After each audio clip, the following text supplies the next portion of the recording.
Sitram viewers, and welcome to the Hindu Perspective, a program prepared and presented by the Board of Swaha for the purpose of enlightening the national community about the various tenets of Sanatan Dharma or Hinduism.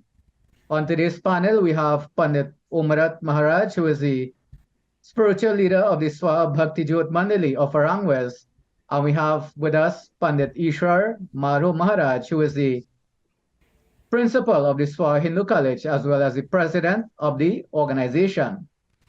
As we begin, we do so in customary fashion, and I'll ask Pandit Ishwar to lead us in opening prayer. Right, sit down, everyone. Ask you to bow your heads if you're able to. And in our minds as we begin, Om Ganganapati Namaha. Om Ganganapati Namaha. Om Sri Vigneshwaraya Namaha.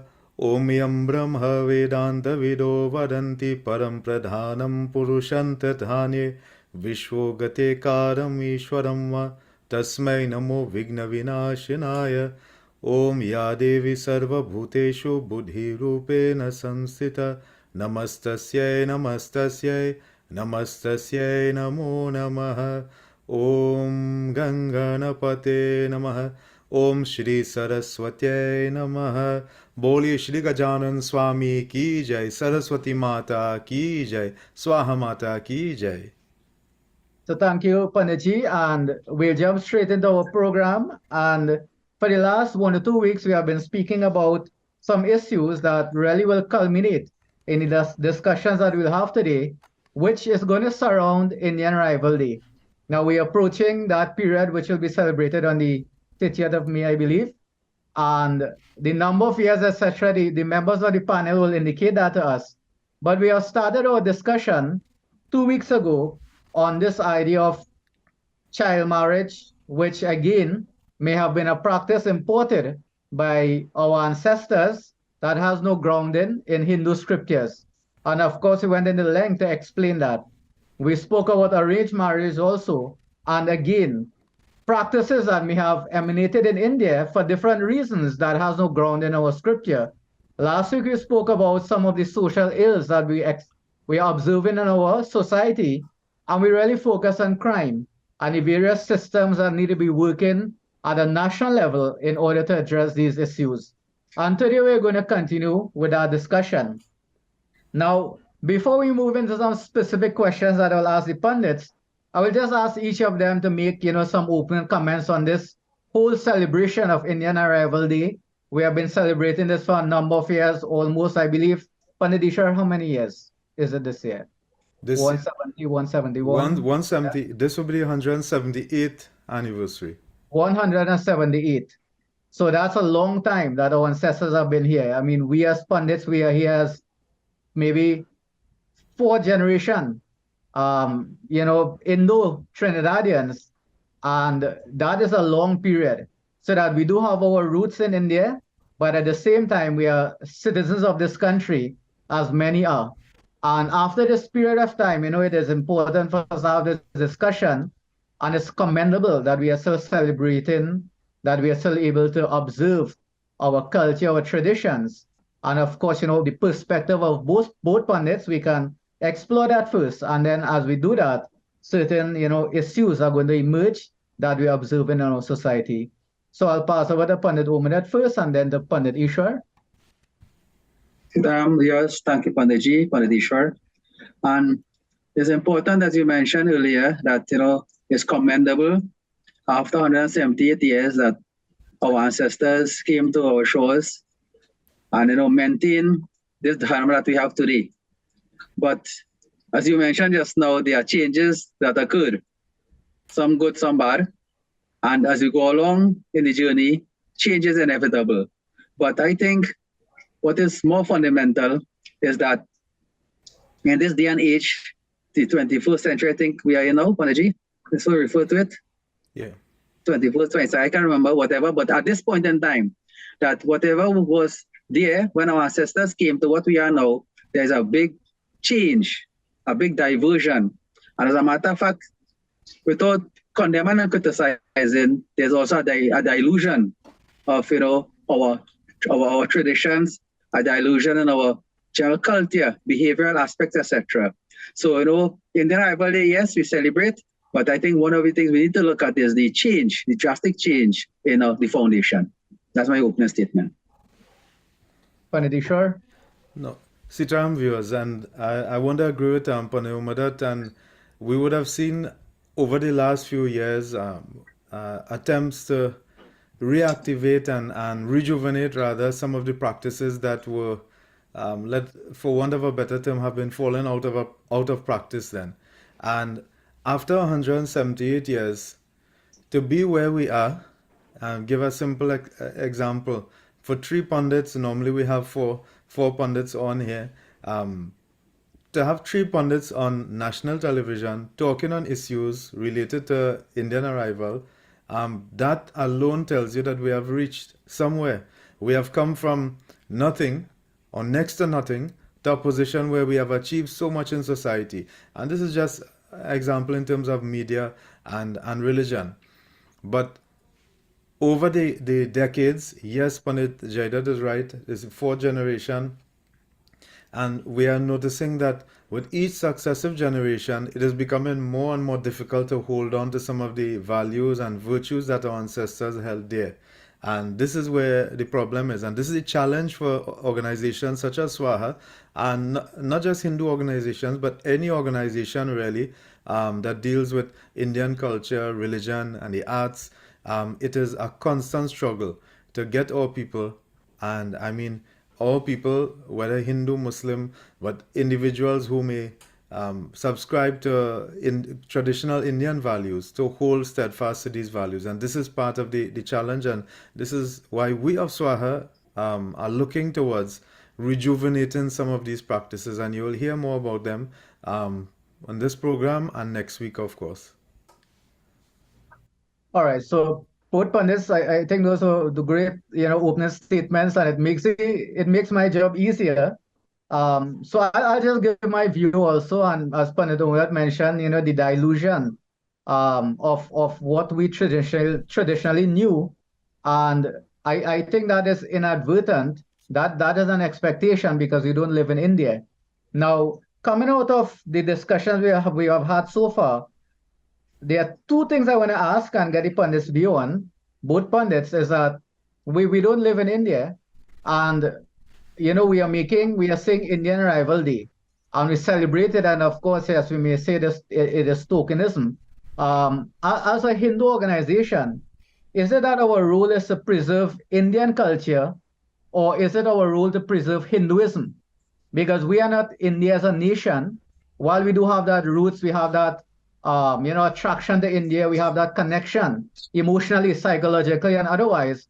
The purpose that we go to India, most of us, if we go on Tirats, it is for the spiritual connection to our religious, our Hindu roots, versus the fact that we are looking for our ancestors and all of that. So I hope it's not, the question is understood, but given that we know that there's going to be dilution, and there's going to be less and less presence of India, except maybe in Bollywood and the clothing that we wear, the entertainment, etc. And even what we see in India is not Indian as we know it. It has become westernized. What should be our focus moving forward? Should it be India, Indian, Indo, or should it be Hindu? So I'll ask pundits to comment on that. Sure. Yeah, so okay, so I was waiting, for Panayoma that, but the thing is, I believe that Panayoma that there's no answer that we may say is hard and fast to that question, right? In that it is not that being Hindu and supporting traditional Indian values are totally separate. So yes, it's Indian arrival. And there was a time when, remember, one government famously said that they would make Indian Arrival Day a holiday only for 1 year, and then subsequent to that, it would be called Arrival Day, right? So everybody arrived. But everybody's tradition is not the same. So I'm not going to call other races, but we are talking about those who have East Indian descent. our traditions, our values, our culture, whether Hindu, we will say Hindu, Muslim, even Christians, there may have been Sikhs, there are a number of other minority groups, traditional, primarily Hindus would have come, but the culture and food, clothing of this grouping was vastly different to what would have we would have seen with other groups. So to say equate Indian arrival with arrival of all other people very different. And then a fundamental feature of Hindu culture and Hindu dharma is the same Indian culture. It is a way of life. So in many ways, what obtains when we talk about Indian culture and even arts, um, music, dance, drama, any way you look at it, many of the things that people consider to be beautiful has solid grounding or its roots in Hinduism, in Sanatan Dharma. It may be similar for Islam. They may say something similar, but in our case, I'm saying that we cannot separate the two. There are times when there may be aspects of Indian culture that we know we will not want to develop and for it to proliferate here because there may be something that we have moved past. And we could give examples later on, but there are some things that we may not want here, right? But the traditions that would have come out of Indian culture or Hinduism rather, we can still hold on to it. And I'm thinking in terms of specifically our clothing, the music, the dance, so many other things that I'm saying that we still do and propagate in our temples and in our communities, in our homes. They have such a solid grounding in Indian culture that you really can't separate the two. And there's more I want to say, but I'll let Pane Umadat have his say, and maybe I'll talk a little bit further in a little while. Pane Umadat? Thank you, Panaji. And Panaji, that's very right that change is inevitable. Regardless of where you are, change is there. But the foundation of everything that we have, our entire life, is based on the ancestors. Because we always make mention, if our ancestors didn't leave India and come to the West, where we would have been, what we would have. We'd not be able to practice or have all our practices now. The yagyas, the pujas, the all these celebrations, etc. So Panishwar and also Panaji are very right that you cannot separate the two. But what we look at is that the foundation of where everything emanated from, that remains the same. But and I'm of a firm opinion that our ancestors, as Panishwar mentioned, Hindu, important word, Hindu ethics, what they came with, the beliefs that they came with, the practices that they came with. Like, for example, Satnarvat Katha, right? Reading of the Ramayana, singing of the Chautal, singing of the Biraha, all these different cultures, they came with that. That is where we get our foundation from. Now, the thing about it is that as we move forward, as I mentioned, change is inevitable. But I think what is most important is that we should not try to inculcate, I don't know how to mix this statement, but too much change of the foundation. Because too much change of the foundation causes illusion. And that is what we're seeing at this point in time. So the whole thing about it is that the foundation is there.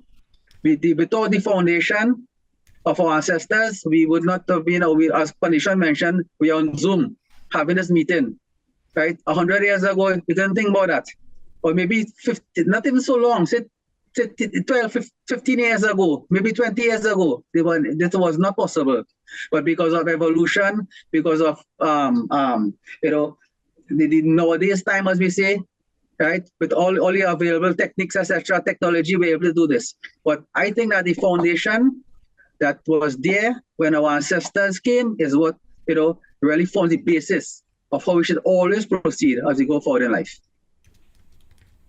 All right. So I agree. I mean, we're listening to discussion, and this is interesting to continue, right? So I want to ask a follow-up question, and just based on my view and my opinion. Now, for me, is which came first? So when we have Indian Rival Day, we make it a point to show the sweeping of the broom and what pot the broth and all of those things. Yeah. Those are the traditional part of it, and I have no problem with that, right? That's the foundation upon which we are built. That has changed. We don't use that again. But in my view, and you all can correct me if I'm wrong, the religious part of it, the dharma, came before the traditions and the practices. So the practices would have come out of the dharma. So when we do practices, for example, cleaning your home, that is because we believe in, saucham, cleanliness. Yeah. So in my view, if the dharma existed before the practices, and our ancestors brought the practices simply because that is what they have done, which one, if we have to give up something, and to me, certain things have to go. You can't fight for both. In my view, you hold on to the dharma. And as an organization, the dharma is important. And we build our practices that is suitable. As we always say, Kaldesh Avasad, time, place, and circumstances. I always see in my mind, and this is what I see, right, that we try to hold on to what the ancestors bring because we believe there's great value in that. There's great value in understanding ancestry. I will not argue that. But I think that we have to make that distinction. And I am seeing that, yes, Panditeshwar, you're right. You can't disaggregate the dharma from the practices. But at the same time, the dharma was there first. And the practices emerge out of that for a particular time and place and circumstance. And maybe we have to redefine what are the practices that we have to bring out of our dharma that suits our circumstances. And before I pass over back to the Pandits, I'll give one example. So for example, we know dharma says that you have three types of karma. You have nitya karma and mitya kamya karma. For Navratri, we know that we go to the temple and we pray, we offer milk on the lingam. Now we are dealing with a different generation of persons. Young people in the temple, in Ganjoti at least, have asked Pandit, it have a family next door where the mother can't afford milk for the child. How much milk Lord Shiva want? Would Lord Shiva get angry if we don't offer all of this milk? And that has given birth to a new practice. And the practice, we offer some milk, we offer water, but we ask persons to bring up a pack of milk, you bring a little hamper, and you give it to a family. So that you are doing the same practices. But they are doing the same, the principles, the value system have changed. These persons are more, young persons are less religious, but they are still spiritual. They understand the value of humanity. They see God in everything. That is paravukar, that is service to humanity. And what they are really saying is that, for us, religious practices are good, but treat others, humans, with respect. I don't want to see suffering happening next door and I sit down here and praying to God. And therefore, the practice would have changed, but fundamentally, the dharma would not have changed because service to humanity is service to God. We all know that. So, in the light of that, what I am saying is that, yes, I am agreeing with both of you. You cannot separate one from the other. But what I'm also saying, in the same way that the traditions of our ancestors would have come from the dharma, isn't it that we in Trinidad now should redefine what our traditions should be as Indo-Trinidadian, founded in our dharma, and using our dharma as a basis for that. So I don't know, Panditeshwar, I could probably ask No, it you, the start, yeah. Put in, as you have put it that way, Panajadat, I mean, I agree. I could see where you're coming from. And I want to say that when I spoke about you can't separate it or disaggregate it, as you are saying, I still hold firm to that view. But at the same time, there should be flexibility in terms of our, how we approach certain practices. And the example you gave is a prime example of Hindus adapting to the situation. And you mentioned Parupkar, Seva, service. And this is in line with what our scriptures declare, In fact, Bhagavad Mahapuran has it. There are many references throughout our scriptures of the importance of Dan, charity. And they said Dan is the one saving grace. Remember, there's a beautiful illustration given where the 4 feet of Gau Mata, that cow, Gau Mata standing on only 1 foot, the other 3 that went, Satyam, people are no longer truthful. Saucham, they no longer, they may appear clean on the outside, but not internally. Saucham has gone. There, even compassion starts to go, but Dan or charity people, that's the saving grace for people. So it may be easy for them. So to tell somebody fast for 9 days, they can't do that. But tell them, okay, give a case of milk or a case of water or something to someone in need. They could say, okay, yes, I can do that. And if I'm getting blessings for that, it's easier for me to do. So if even they're doing that, all scriptures declare, of course, they will be blessed. That's done. A wonderful act of charity and a wonderful way in which you can pray and contribute back to society. So even in doing that, that's a wonderful practice that is linked to our dharma. So Panaji, I want to thank you for putting it into that perspective, because it's in line with what we are saying too. So definitely over the years, certain traditions like that can change and will change, because other traditions that we have moved away from, simple things like, let's say you go to a wedding, you will see all of the paraphernalia that are there around the bedi for a haridi and for a wedding. The okri and the musal, the sil, the lorha, we have them there as a token. It's tradition to have it there. It's blessed, and certain things are tied about around them. The kangan is tied around them. The pirha also, the kalsa, the haris, right? And you will wonder, well, nobody uses sil and lorha anymore. Nobody uses okri and musar anymore, because you have your blender and your food processor and whatever. But it's the whole concept that it represents, where we are safeguarding certain principles.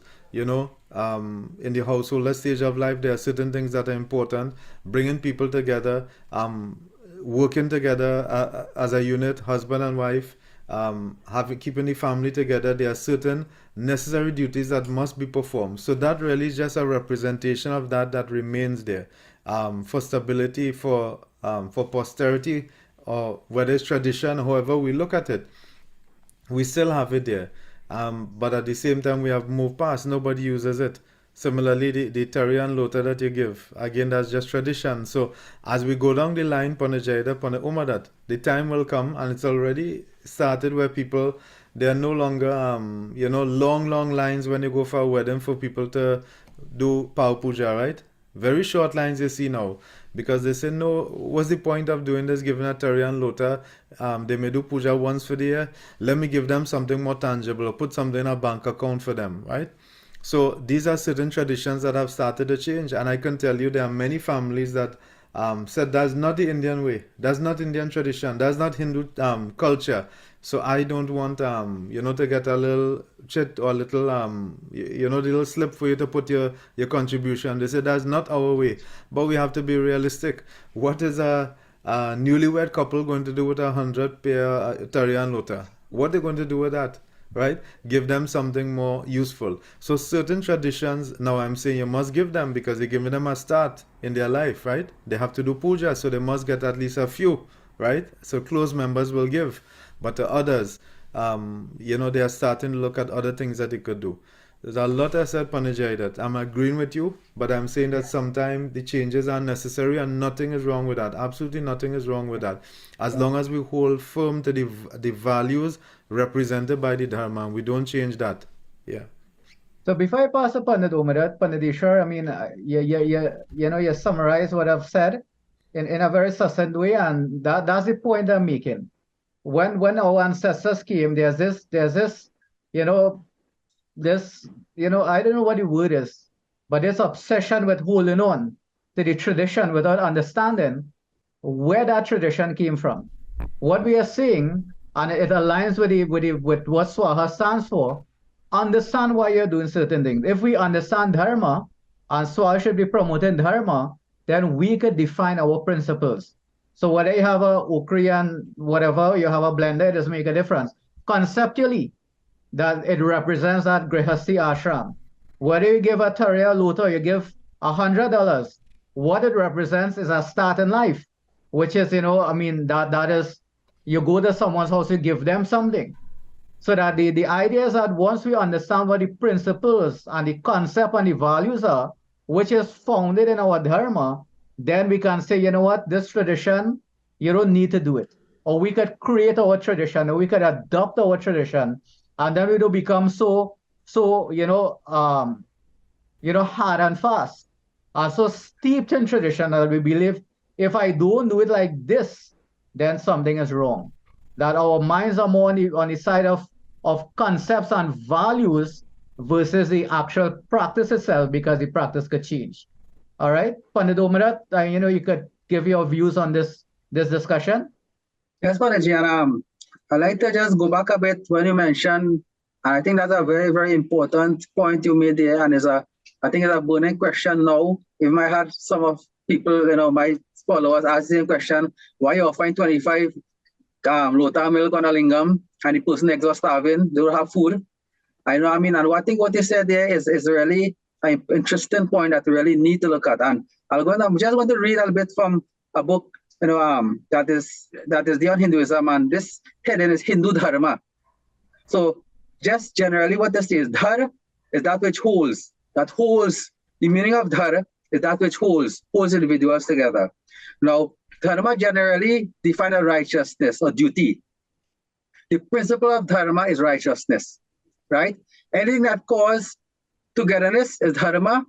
That creates conflicts is adharma. That which puts harmony is dharma. So anything that helps, this important point that you mentioned here, anything that helps to unite and develop pure love, right? Love, that brotherly love, brotherly love for each other. Anything that helps to create togetherness. Anything that helps to alleviate suffering. Anything that helps to alleviate this harmony is referred to as dharma. So dharma is the center and the sustainer of social life. So what you said is very, very important, that when our ancestors came, now between the time they came to now, there's a big gap. But analyze a long time. I can remember Moi.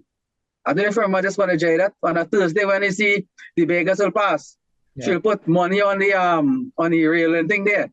And she'll sit down there and tell them, take one, don't take two. But what was the whole idea of that? Helping. That charity, Padopakar, as you mentioned. When you go by Moi, you're guaranteed you could get something to eat or something to drink. Even us as young ones, I was thinking about this recently, we were glad to go by Moi. Because when you go by Moi, you could eat, you could drink, you could do anything you want. Home, you have to be disciplined. But the point of it, that love, that harmony, that creation of purity, that pure heart, as we say, is what our ancestors came with. And what you said is right. Rather than the tradition, is the dharma is what is most important. Because the dharma is that which unites. And even in the time of Papa, when people go there for help, right, whatever problem they may have, what he will do, he will give up his time. He will give up his advice, right? Those qualities that exist there is the true foundation of Hinduism.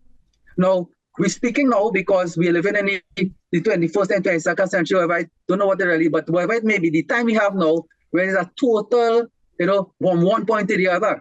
But the whole point about what you're saying there, and I agree 100%, because Arrival Day is not many, I say not to condemn or not to cast aspersions, but it's more of a commercialized activity rather than an internal activity. And I always believe, and I've learned this from the Parmacharya, right? And it's many of the other individuals or other panelists also say that Arrival Day has more to do with us, rather what is on the outside. Because when our ancestors came, they came with all the physical things, the jata and the okri and the musa, all them things, right? They came with that. But look at their lifestyle. What their lifestyle was. When the Olmai will walk around the village, you may remember that from your days in South, and collect charity to perform Satnavrat Katha. Everybody will give something. Everybody will attend the Vrat Katha. They'll bring flowers. They'll bring banana. They'll bring whatever the case may be. All to what? For unity, for harmony, for togetherness, for purity. This is what is important. And in my opinion, as mentioned here, and I mentioned this point just now, that Hindu ethics has a lot to do with Arrival. That the ethics that our ancestors had, the dharma that they practiced, the atiti devo bhava. And Tulsidas said, Asiyara mama isaba jagajani, karuparanam juri jukapani. Right? This is what true Arrival is about. That as Hindus, this is what our foundation is. The togetherness, the love for each other, the no discord, no disharmony, and togetherness basically. this is what I think, in my opinion, that what true arrival is. That we have to go back to those days and analyze it and see the lack of those qualities is because of what is happening today.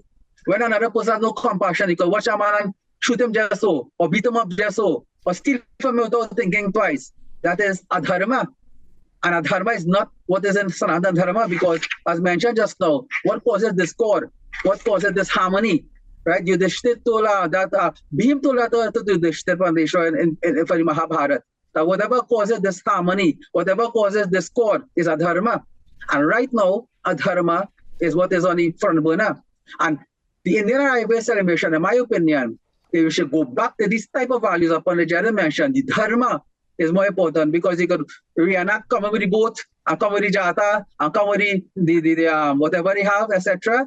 And then the lifestyle itself is totally opposite. So I think in their arrival day, more than anything else, has to do what Pandit said, back to the dharma.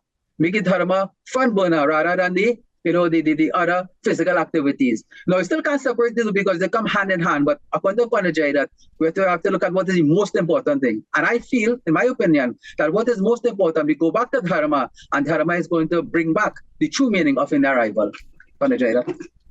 Yes, I think that was well put Pandit Umarat, and I think we are all on the same page. Now, yes, the respecting the ancestors, they came, it is a sacrifice that they made, right? And for us to understand that, and we look at all of the clothing and all of those things, but coming out of that, we have to understand, the reasons and the value system, as Pandit Umarat is saying. What's the point in, you look at Okri and all of these things, and then we are not living the life that we are supposed to live. The dharmic life is the most important, the unity and all of that. Now, coming out of that, and I think that, we are all on the same page.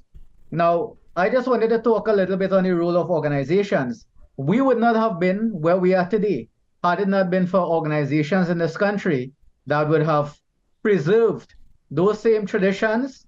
And because the traditions are preserved, then we can now analyze it to say that the reason we did these practices is because of this concept. So, for example, recently I've had, persons asking about death ceremony and why you can't take the food from the in the night and all of those things.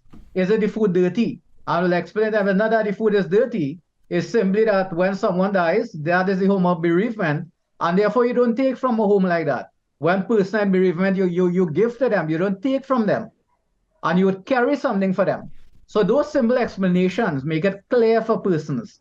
Now, if the traditions were not alive, then we would not have them to analyze right now, and therefore there was a role, or there is a role for organizations.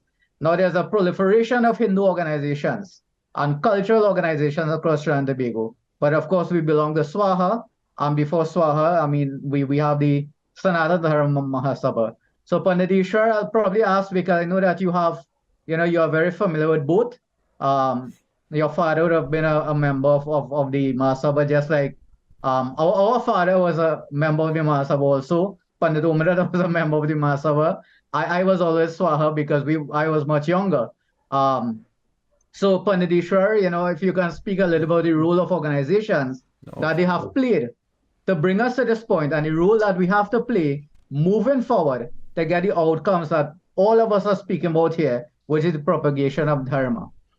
Of course, the reality is every single Hindu organization or organization that, for Indian Arrival, you'll see so many different groups celebrating Indian Arrival Day. Many that are looking more in terms of culture and arts and music rather than the religion. But I'm speaking specifically about Hindu groups.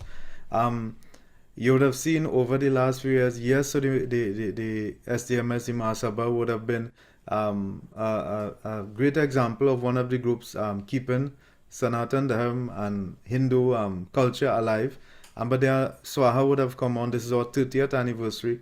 And I think we have carried on from this work, and we have done things differently, or at least try to do things differently to bring about, whether they want to call it a renaissance of sorts, a little change, a catalyst for change, in fact, in doing what we will term enlightened ritualism, bringing a little bit of greater understanding to some of these simple practices, right? And I want to say, shouldn't boast about what we have accomplished, Others can talk about it, but there are many who are non-Swaha members that will say with admiration or point out certain things that Swaha speaks about. Likewise, the contribution of the SDMS can never be, underestimated, and they have done so much and they continue to do. And then there are other groups that we have seen come up. There's Data Tree Organization, Chinmaya Organization, Divine Life, and others that I may not have called, so many making wonderful contribution. And reality is, whether you belong to one organization or another, whether you're a member of Swaha or not, we welcome you. We are happy if you're looking and you are not a member of Swaha, because it says to us that you're open-minded and you're willing to learn and you're willing to support others. And when I say willing to support, because we are all in this together. Our ancestors who came, they were Jahaji Bhai, right? Whether they were from one village in India or how much different villages they came from. In fact, whether Hindu, Muslim, whatever, they came as brothers. That togetherness is what kept them, going stronger and stronger. With the very little that they had, sticking together, working together. Here we sometimes see that because of, organization and it may seem controversial to say, but the little technical aspects of the hierarchy of organization then, or the politics of organizations, as some may say, it sometimes creates friction and division, which we do not need in society. And we have made this appeal before, and I'm saying for Hindu groups need to start working together in a much more visible way. Optics are important because you're looking at Hindu children, boys and girls that are confused. Why should one Pandit be against the other, or one Hindu group be against the other? And Indian Arrival Day teaches us the importance of actually working together, coming together. We have done it before. So different groups all came together when there was the issue of the open fire cremations and that ban on open fire cremations, and we all banded together. We came together, and of course, a change was made. Yes, one group, the SDMS, championed the cause. They were the main one. And we had a number of other groups that came together, Swaha, of course, included. And we can see what a group united, a Hindu society united, a Hindu community united can accomplish so much more. So if it's one wish that I have on the 178th anniversary of Indian Arrival Day, is for Hindu groups and our pundits. We are welcoming you. Let us start working together in a much more visible way, in a much more tangible way, because the only people that will benefit is Hindu people and Indian culture in Trinidad and Tobago. And if we benefit, our community benefits, it's a benefit for the whole country, for the whole nation. There's a lot more that I could say, but I think as we go along, maybe next week we could touch on some of these issues, Pandit Jaidat. Opportunities for what I will term, building bridges, creating opportunities where we can work together. Right? Sri Ram went to Lanka. They had slightly different culture. They were Hindus, right? But they had a different culture in many respects. And they were able to, after the war and so on, there was collaboration, there was togetherness, there was unity in many aspects. So I'm saying we need to build bridges, and there are different ways in which Swaha will try to do this, and we have been trying, but we need to get the support of others. Pandit Umadat, Pandit Jaidat, I don't know Before what you pass have to Pandit to say to add to that. Yeah.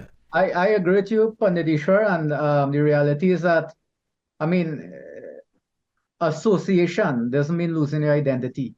You can affiliate, you can merge, you can affiliate, you can cooperate on a project, multiple projects, and everyone maintains their identity. I mean, if you are part of an organization, you're formed an organization, it is understood that there are certain loyalties, but ultimately, what the loyalty to our dharma and propagation of the dharma stands above everything else. Let me give yes, one example I want to give, and this is a real example that happened to me just a couple days ago. So there's a yagya that this individual wants to do, and so I'm the Vyas for the yagya. There's another Pandit who is from another organization, the individual would like to do it in a temple.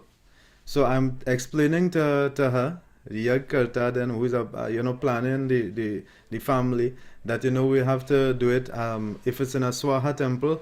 I'm not sure if the Pandit who is actually their Pandit may want to come officiate in a Swaha temple. And then I explained to her there are certain places that I cannot go to officiate simply because we are not allowed to go. We are not allowed to officiate. Yes, we can enter as any devotee, but I cannot officiate there. And that the person couldn't understand, and it's no fault of hers. She said, but why, Pandit, what is this about? So she didn't know. And I wouldn't go into details to explain to her.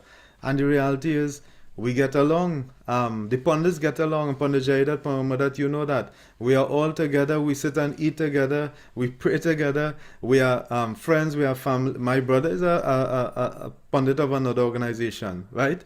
And there's no animosity, no bickering. We work together. We support each other. But where it comes to division, with respect to organization, yes, there are certain things that we cannot change. But I'm saying we have to find a path forward where we can work together without compromising our principles, Pandit Jaidat. Yeah. Pandit Omarat? Well, yes, I agree with everything Panisha said. I think he covered everything in that statement there. Hari, anything else to say, but what he's saying is truth. And Pandit Balaram, I always quote this beautiful statement of him: we can agree to disagree without being disagreeable. And if you analyze that statement, the same thing Panisha is saying, we can have differences, right, of our organization, etc. But that doesn't mean they say we have to live like, in simple terms, animals.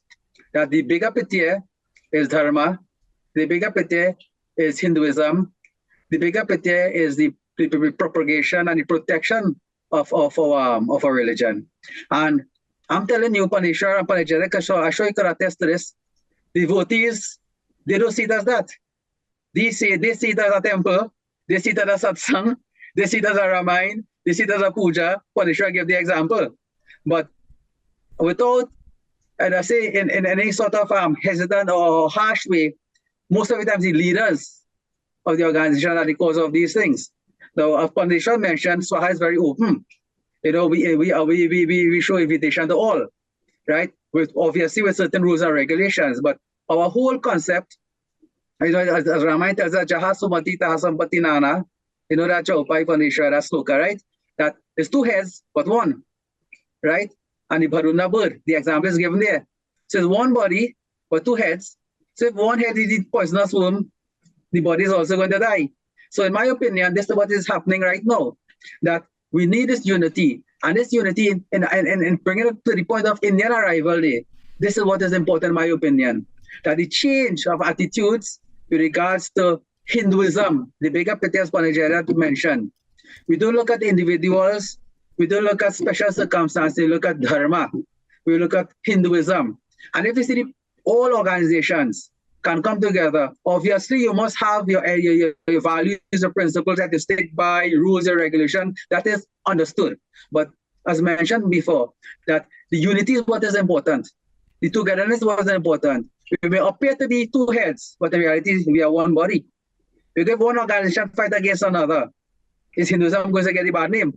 Dharma going to get a bad name. That's what I'm saying. So what Panajara is saying on Panisha is I agree with you 100% that in this, as we go forward, in this Indian Arrival Day 2023 in particular, where there is so many delusions, so many different angles, I think we need to go back. Because in reality, Panisha, show you may remember for your father's days, my father, our Nana, the late Pandit Hari Prasad, there's no division, everybody was one. Hinduism, Dharma. Is afterwards, then all these different organizations came along and then, these situations occur. But what we say is that in the bigger picture, in my opinion, is that Dharma is what is important. Hinduism was important, as Pandit Ishwar said. As we go forward in their value, we need to go back to that. As I mentioned just now, you obviously have your rules and regulations because we are different. But the bigger picture of togetherness, unity, Sampati Nana, that is what is important there. The unity, the togetherness is what is important. And if you can, achieve that, then I'm telling you, there's no way Hinduism is going to die. Well, definitely. And, I don't think that we need to, be ashamed to say that the leadership sometimes is the issue. And it's not unique to Hinduism. Any organization and all organizations, if the leadership is weak, if the leadership is poor, if the leadership is corrupt, then that impacts the rest of the organization. And sometimes self-interest takes precedence over the greater good. And there's, what you call congregation by segregation. You create an enemy and you get following like that. And unfortunately, as scripture tells us this, in the age of Kali Yuga, not all men who dress as holy men are genuine, right? So you have to be able to weed out that. And I think that what is the greatest concern is that while persons who are stuck in that mindset, you have a younger generation of persons and it's changing quickly. And they don't want to be part of anything that has fight and quarrel and, strife and all of those things. They want to be part of, where they can make a contribution in a positive way. And we find that even our younger Hindus, we are driving them away towards something else. They may not convert to a different religion, but they will not be interested in organizations or temple. And we have seen that taking place already. So that is food for thought. And, especially among the younger pundits, that, we are presenting this program to you also, not only pundits, but the youths. What does Pandit Baram say, Panditeshwar? The people and the pundit working in partnership for progress and Paramatma. Yeah. Right? And it's a wonderful saying, and that's what it is. It's not the pundits can do it alone, the Hindus can do it alone. It's all of us working together in partnership for progress, right? And enlightenment. So that we were working with a different group of persons, and we have to ensure that we do our part in the right way, and we may be able to, whatever age we are, we can adjust our mindset to suit the changing environment. And I think, I had about 5 or 6 things to speak about. We spoke about 1 or 2, so we definitely have enough content to discuss next week. And I think we are at 9:16, so at the end of our program. All right, so I'll just ask both pundits, as we normally do, to just make a closing statement, and then we'll close off for this program. To our viewers, I wanted to wish each and every one of you all the best during this entire month, which many term now as Indian Heritage Month. Go out to various places, the temples that have special observances and maybe activities for Indian arrival. And I want to invite you.